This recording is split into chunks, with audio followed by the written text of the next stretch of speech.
नमस्कार साथियों, connect with HR classes में आपका स्वागत है। जैसा कि हमने अनुच्छेद 46 को कल की कक्षा में पूरा किया, आज की कक्षा में हम अनुच्छेद 47 से लेकर 51 तक जो राज्य की नीति नेतृत्व का अंतिम अनुच्छेद 51 तक इस कक्षा में पढ़ेंगे। अगर आप इस चैनल पर नए हैं तो इस चैनल को सब्सक्राइब जरूर करें। अगर ये वीडियो आपको पसंद आए तो लाइक करें और अधिक से अधिक मात्रा में इस चैनल को शेयर करें। तो बिना देरी के आज हम संविधान के भाग 4 राज्य के नीति निर्देशक तत्व की अंतिम कक्षा में अनुच्छेद 47 से लेकर 51 तक पढ़ेंगे। तो चलिए शुरू करते हैं। अनुच्छेद 47। तो अनुच्छेद 47 के जो महत्वपूर्ण की पॉइंट है वो है पोषण तत्व और जन स्वास्थ्य का उन्नयन। पोषण स्तर और जन स्वास्थ्य का उन्नयन। सरल शब्दों में देखें तो अनुच्छेद 47 जो संविधान में मूल शब्द है इसके, वो इस प्रकार है। राज्य का यह प्राथमिक कर्तव्य होगा कि वह लोगों के पोषण स्तर और जीवन स्तर को ऊंचा उठाने और जन स्वास्थ्य में सुधार करने का प्रयास करे तथा मादक द्रव्यों के सेवन जो स्वास्थ्य के लिए हानिकारक है, विशेष रूप से मादक पेयों का निषेध करेगा। तो ये जो मूल संविधान में पंक्तियां दी गई है उसको हम इसकी सरल व्याख्या के रूप में देखें तो अनुच्छेद 47 के अनुसार राज्य का यह प्रमुख कर्तव्य होगा कि वह नागरिकों का पोषण स्तर बढ़ाए, नागरिकों का जीवन स्तर ऊंचा करे, जन स्वास्थ्य में सुधार करे। तो अनुच्छेद 47 के 3 महत्वपूर्ण जो कर्तव्य राज्य के लिए निर्धारित किए गए वो मैंने आपको बताया। उसके साथ ही राज्य को स्वास्थ्य के लिए हानिकारक मादक द्रव्यों जैसे शराब, नशीले पदार्थ, अन्य मादक पेयों के उपयोग पर रोक लगाने का प्रयास करना, जैसे शराबबंदी इसका एक प्रमुख उदाहरण है। इसके जो मुख्य उद्देश्य है अनुच्छेद 47 के वो इस प्रकार है। स्वस्थ और सक्षम समाज का निर्माण करना, शराब एवं नशीले पदार्थों से होने वाली बुराइयों पर नियंत्रण करना, गरीबी, कुपोषण और बीमारी की रोकथाम करना। तो इसके मुख्य उद्देश्य अनुच्छेद 47 के। अनुच्छेद 47 के आधार पर जो सरकारी प्रयास किए गए हैं उसके बारे में हम ये जानते हैं। स्वास्थ्य योजना के तौर पर देखें तो आयुष्मान भारत योजना, राष्ट्रीय स्वास्थ्य मिशन, मिशन इंद्रधनुष, टीकाकरण से संबंधित, पोषण से संबंधित योजना देखें तो प्रधानमंत्री पोषण योजना, मिड डे मील, पोषण अभियान, आंगनवाड़ी सेवा, आईसीडीएस, नशा मुक्ति और निषेध के तौर पर देखें तो नशा मुक्त भारत अभियान, कुछ राज्यों में शराबबंदी कानून जैसे बिहार, गुजरात इत्यादि में।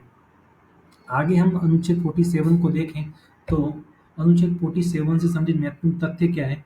तो ये एक नीति निर्देशक तत्व डीपीएसपी है, अर्थात इसे न्यायालय में लागू नहीं किया जा सकता, लेकिन यह राज्य की नैतिक और संवैधानिक जिम्मेदारी जरूर है। निष्कर्ष के तौर पर देखें तो अनुच्छेद 47 भारत के संविधान की कल्याणकारी भावना को दर्शाता है। यह बताता है कि सिर्फ शिक्षा या आर्थिक विकास ही नहीं बल्कि स्वास्थ्य, पोषण और नशामुक्त समाज भी किसी राष्ट्र की प्रगति के लिए अत्यंत आवश्यक है। यह अनुच्छेद सरकार को यह दिशा दिखाता है कि वह हर नागरिक को स्वस्थ जीवन जीने का अवसर प्रदान करे। तो अनुच्छेद 47 में स्वास्थ्य संबंधित बातों का उल्लेख किया गया है, पोषण संबंधित बातों का उल्लेख किया गया है और मादक पदार्थों के रोक पर राज्य के कर्तव्य निर्धारित किए गए हैं। आगे हम अनुच्छेद 48 को देखें तो अनुच्छेद 48 के जो मुख्य की पॉइंट है वो है कृषि और पशुपालन का संगठन तथा गो हत्या का निषेध। तो इसके मूल शब्द है जो संविधान में 48 आर्टिकल के, तो उसको हम देखते हैं। राज्य कृषि और पशुपालन को आधुनिक और वैज्ञानिक पद्धति से संगठित करने का प्रयास करेगा और विशेष रूप से गायों और बछड़ों और अन्य दूध देने वाले पशुओं की नस्लों को संरक्षित करने तथा उनके वध का निषेध करने का प्रयास करेगा। अनुच्छेद 48 को जब सरल भाषा में इसको समझते हैं तो अनुच्छेद 48 ये निर्देश देता है कि राज्य का कर्तव्य है कि वह कृषि और पशुपालन को आधुनिक और वैज्ञानिक तरीके से संगठित करें, गायों, बछड़ों और दूध देने वाले अन्य पशुओं की संरक्षा करें और उनके वध पर प्रतिबंध लगाए। तो अनुच्छेद 48 का जो मूल सरल शब्दों में अर्थ था वो मैंने आपको समझाया। अब इसके मुख्य उद्देश्य अनुच्छेद 48 के देखें तो कृषि और पशुपालन का सुधार ताकि उत्पादन और गुणवत्ता में वृद्धि हो, गाय और दुग्ध उत्पादक पशुओं की रक्षा क्योंकि ये ग्रामीण भारत की आर्थिक रीढ़ है। तीसरा, धार्मिक भावना का सम्मान, विशेषकर हिंदू समुदाय में गाय पूजनीय मानी जाती है। गो हत्या के निषेध से जुड़ी स्थिति पर नजर डालें तो भारत के कई राज्यों में गाय और बछड़ों की हत्या पर प्रतिबंध है। गुजरात, उत्तर प्रदेश, बिहार, मध्य प्रदेश, राजस्थान आदि में सख्त कानून इस पर बने हुए हैं। कुछ राज्य जैसे केरल, गोवा, पश्चिम बंगाल में गो हत्या पर प्रतिबंध नहीं है। अनुच्छेद 48 के आधार पर जो योजना और कदम सरकारों द्वारा किए गए हैं उनका उल्लेख नीचे दिया गया है। राष्ट्रीय गोकुल मिशन, देसी नस्लों के संवर्धन हेतु राष्ट्रीय पशुधन मिशन, पशुपालन के विकास के लिए कृत्रिम गर्भाधान कार्यक्रम, कानून बनाकर गो हत्या पर रोक कई राज्यों में लागू है। तो हमने अनुच्छेद 48 के आधार पर जो योजनाएं जो सरकार द्वारा कदम उठाए गए उनका उल्लेख किया।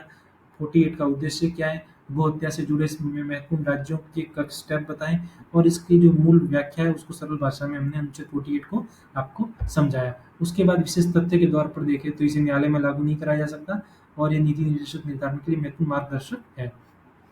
अंततः निष्कर्ष देखें अनुच्छेद 48 का, तो अनुच्छेद 48 भारत की कृषि आधारित अर्थव्यवस्था और धार्मिक सांस्कृतिक मूल्यों को ध्यान में रखते हुए तैयार किया गया है।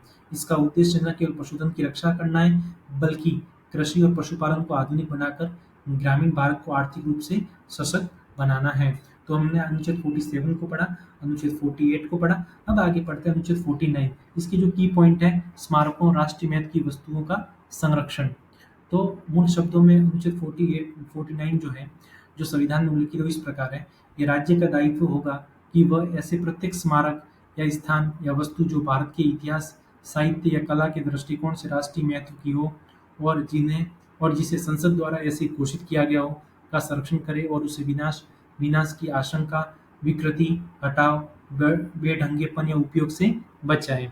तो इसकी हम सरल शब्दों में व्याख्या देखें तो अनुच्छेद 49 कहता है कि राज्य का एक कानूनी और नैतिक कर्तव्य है कि वह भारत के इतिहास, साहित्य या कला के दृष्टिकोण से महत्वपूर्ण स्मारकों, स्थानों और वस्तुओं को संरक्षित करे, इन्हें विनाश, बदलाव या तोड़फोड़, गलत उपयोग, स्थानांतरण से बचाए। तीसरा, केवल वे स्थान, वस्तुएं जिन्हें संसद ने राष्ट्रीय महत्व की वस्तु घोषित किया हो, इस अनुच्छेद के अंतर्गत आते हैं। किसके अनुच्छेद 49 के अंतर्गत। अगर इसके महत्व और उद्देश्य देखें अनुच्छेद 49 के, तो इस प्रकार है। भारत की सांस्कृतिक धरोहर की रक्षा करना। दूसरा, प्राचीन ऐतिहासिक स्मारकों, मंदिरों, किलों, मस्जिदों आदि को बचाना। राष्ट्रीय पहचान और गौरव को असूक्ष्म बनाए रखना। प्रभावित स्मारकों के उदाहरण देखें तो ताजमहल, कुतुब मीनार, कोणार्क सूर्य मंदिर, महाबलीपुरम, अजंता एलोरा की गुफाएं इत्यादि। भारतीय पुरातत्व सर्वेक्षण ASI इसकी देखरेख करता है। कानूनी पहलू, ancient monument and archaeological site and remain act 1958, यह कानून राष्ट्रीय महत्व के स्मारकों के संरक्षण को कानूनी बल देता है। इसके बाद हम इसका निष्कर्ष देखें तो अनुच्छेद 49 भारत की ऐतिहासिक और सांस्कृतिक विरासत की रक्षा के लिए एक संवैधानिक निर्देश है। ये बताता है कि कोई भी राष्ट्र तब तक समृद्ध नहीं माना जा सकता जब तक वह अपने अतीत को संभाल कर न रखे। इस अनुच्छेद के माध्यम से भारत सरकार को ये जिम्मेदारी दी गई है कि वह भविष्य की पीढ़ियों के लिए अपने सांस्कृतिक वैभव को संजोकर रखे। तो अनुच्छेद 49 जो है राष्ट्रीय महत्व के स्मारकों के बारे में राज्य को निर्देश देता है, ऐतिहासिक और सांस्कृतिक विरासत की रक्षा के लिए, साथ ही साथ उनको संभाल कर रखें क्योंकि भविष्य की पीढ़ियों के लिए सांस्कृतिक वैभव हो। इसके बाद हम देखें अनुच्छेद 49 के बाद 50, न्यायपालिका और कार्यपालिका का पृथक्करण जो है अनुच्छेद 50 कहता है। मूल शब्दों में जो संविधान में दिया गया है वह इस प्रकार है। राज्य के लोक सेवकों को दंड विधान से संबंधित कार्यों के निर्वहन से पृथक करके राज्य की न्यायपालिका को कार्यपालिका से पृथक करने के लिए उपाय करेगा। तो अनुच्छेद 50 यह कहता है कि सरल व्याख्या देखें तो राज्य को चाहिए कि वह न्यायपालिका जुडिशरी और कार्यपालिका एग्जीक्यूटिव को एक दूसरे से अलग रखें। विशेष रूप से दंड व्यवस्था, क्रिमिनल जस्टिस सिस्टम से जुड़े मामलों में राज्य के लोक सेवकों को न्यायिक कार्य से हटाया जाए। इसका उद्देश्य यह है कि न्याय प्रणाली स्वतंत्र, निष्पक्ष और राजनीतिक प्रभाव से मुक्त रहे। इसके महत्वपूर्ण उद्देश्य देखें तो न्यायपालिका की स्वतंत्रता सुनिश्चित करना, निष्पक्ष निर्णय प्रणाली को प्रोत्साहन देना, सत्ता के तीनों स्तंभ विधायिका, कार्यपालिका और न्यायपालिका के बीच संतुलन बनाए रखना। इसी प्रकार अनुच्छेद 50 का व्यावहारिक प्रभाव जो है देखें तो हम यह अनुच्छेद नीति निर्देशक तत्व है, यानी यह न्यायालय में लागू करने योग्य नहीं है, परंतु राज्य को स्पष्ट निर्देश देता है कि वह कार्यपालिका अधिकारी जैसे कलेक्टर, SDM को न्यायिक शक्तियां न दे। न्यायिक कार्य केवल न्यायाधीशों और न्यायालय द्वारा ही किए जाए। उदाहरण के तौर पर देखें तो पहले कई राज्यों में जिलाधिकारियों को मजिस्ट्रेट की न्यायिक शक्तियां प्राप्त थी, परंतु अनुच्छेद 50 के अनुसार धीरे धीरे इन्हें केवल प्रशासनिक भूमिकाओं तक सीमित किया गया और न्यायिक कार्य न्यायालयों को सौंपे गए। निष्कर्ष के तौर पर देखें तो अनुच्छेद 50 भारतीय संविधान में न्यायपालिका की स्वतंत्रता को सुनिश्चित करने वाला एक महत्वपूर्ण नीति निर्देशक तत्व है। यह लोकतंत्र के मूल सिद्धांत सत्ता का विभाजन, सेपरेशन ऑफ पावर को सशक्त करता है। यदि न्यायपालिका स्वतंत्र नहीं होगी तो न्याय की उम्मीद अधूरी रह जाएगी। इसीलिए अनुच्छेद 50 न्याय के मूल आधार को सुरक्षित करता है। इसके बाद देखिए अनुच्छेद 50 के बाद अनुच्छेद 51 जो है अंतर्राष्ट्रीय शांति और सुरक्षा को बढ़ावा देना। मूल शब्दों में देखा जाए अनुच्छेद 51 जो है राज्य का प्रयास होगा कि राष्ट्रों के बीच अंतर्राष्ट्रीय शांति और सुरक्षा की रक्षा करें और उसका समर्थन करें। राष्ट्रों के बीच न्यायसंगत और आदर्श संबंध बनाए रखें। अंतर्राष्ट्रीय विवादों का निपटारा मध्यस्थता और न्यायिक तरीके से करें। अंतर्राष्ट्रीय विधि का पालन करें तथा सभी राष्ट्रों के मध्य सम्मान और समझ बढ़ाए। अगर सरल व्याख्या देखें इसकी तो अनुच्छेद 51 कहता है कि भारत सरकार को चाहिए कि वह दुनिया में शांति और सुरक्षा को बढ़ावा दें, दूसरे देशों से न्याय और आदर्श पर आधारित संबंध बनाए रखें, विवादों को शांतिपूर्ण तरीके से मध्यस्थता, वार्ता, न्यायालय से सुलझाएं, अंतर्राष्ट्रीय कानून और संधियों का सम्मान करें, सभी देशों के साथ सौहार्द और आपसी सम्मान की भावना को बनाए रखें। इसका मुख्य उद्देश्य देखें तो भारत की विदेश नीति को संवैधानिक आधार देना, वैश्विक स्तर पर शांति, सहयोग और न्याय का समर्थन देना, भारत को उत्तरदायी वैश्विक नागरिक बनाना। अनुच्छेद 51 और भारत की विदेश नीति।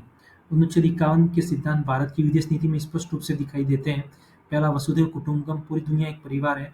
गुटनिरपेक्ष आंदोलन में भारत की सक्रिय भूमिका, संयुक्त राष्ट्र शांति मिशनों में भारत का योगदान, भारत का युद्ध न करने का सिद्धांत।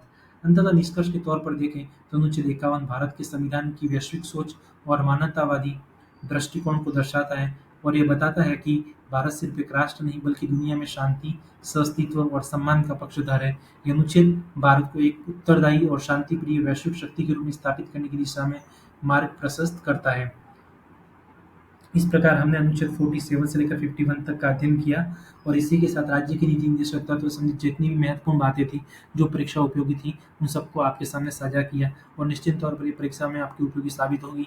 इसी के साथ राज्य की नीति निर्देशक तत्व संविधान का भाग 4 आज की इस कक्षा में समाप्त होता है। आगे में संविधान के भाग 4 अर्थात मूल कर्तव्यों के बारे में पढ़ा जाएगा। तो आज की कक्षा को इसी के साथ समाप्त करते हैं। अगर ये वीडियो आपको पसंद आए तो लाइक करें, शेयर करें, सब्सक्राइब करें और अधिक से अधिक मात्रा में चैनल पर जुड़े रहें क्योंकि आने वाले वीडियो आपकी परीक्षा के उपयोगी होंगे जो निश्चित ही आपकी सफलता में सहायक सिद्ध होंगे। इसी के साथ आज की इस कक्षा को ही समाप्त करते हैं। धन्यवाद।